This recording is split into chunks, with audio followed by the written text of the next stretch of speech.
the winners in this. Even when you work for a real estate company, a larger real estate company, you are in effect self-employed. Correct. Independent contractor. Yeah.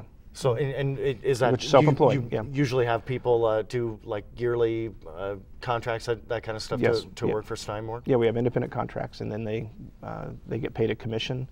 The way it works in the industry is every company has a qualifying broker, and the company is paid, and then we pay a commission to the real estate agents.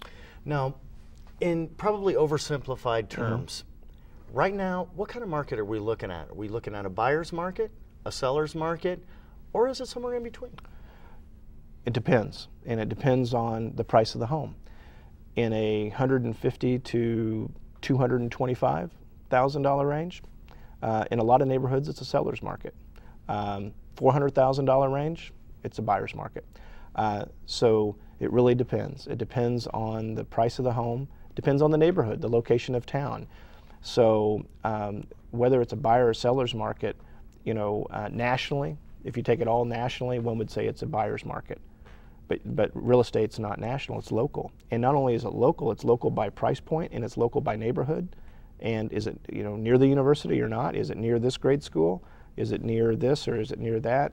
What is the consumer looking for? Is it close to White Sands?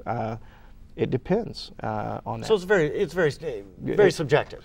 Actually the word I was looking for. Correct. We got a little less than 5 minutes. You wanted to make sure to have plenty of time to talk about this National Association of Realtors recovery plan. What is it? What do they want to do?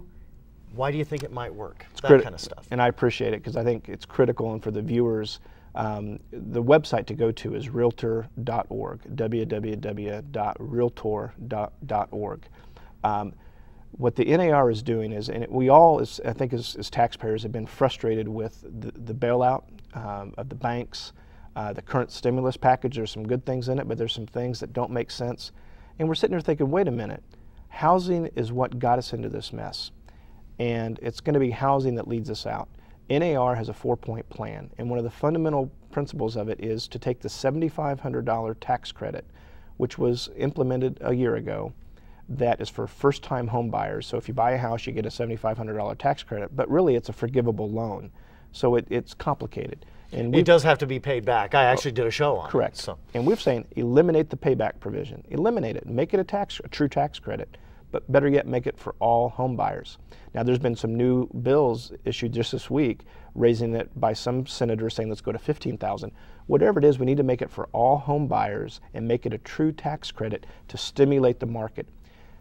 As people buy homes, they will buy cars, they will buy washing machines, they will buy refrigerators. Now, obviously, employment is the wild card, but that's where the stimulus package has some good things for employment.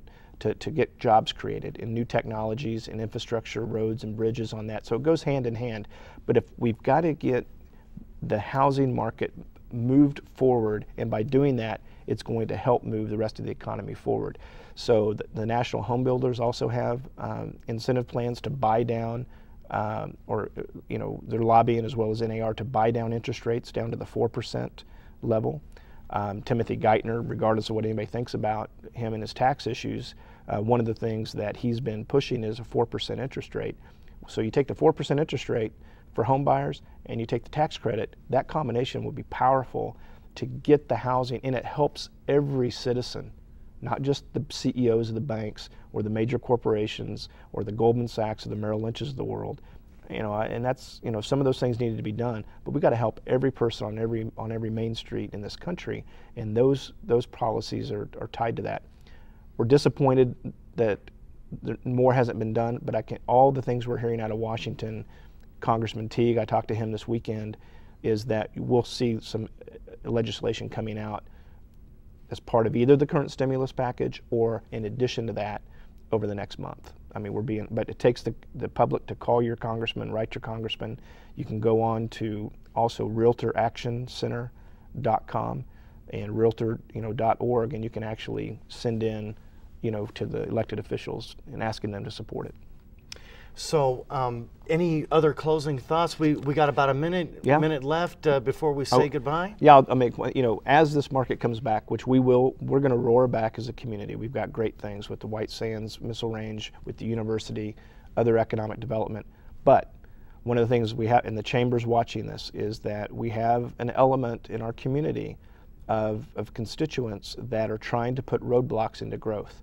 So as we cannot allow, as we come back, to allow those that don't want growth in this community to impact ordinances in our city. And in the Vision 2040 plan, there's some real risks that are taking place, and we're going to be very proactive. And as a community, we have to really think long term. Are these policies well conceived? We think that there is some critical issues that we're going to have to put some challenges to, because the last thing we want to do is put the damper on growth. We've seen what that does nationally, and it's not pretty, and we don't want it locally here as well. John, thank you so much. Thanks. Really appreciate your time. Thank you.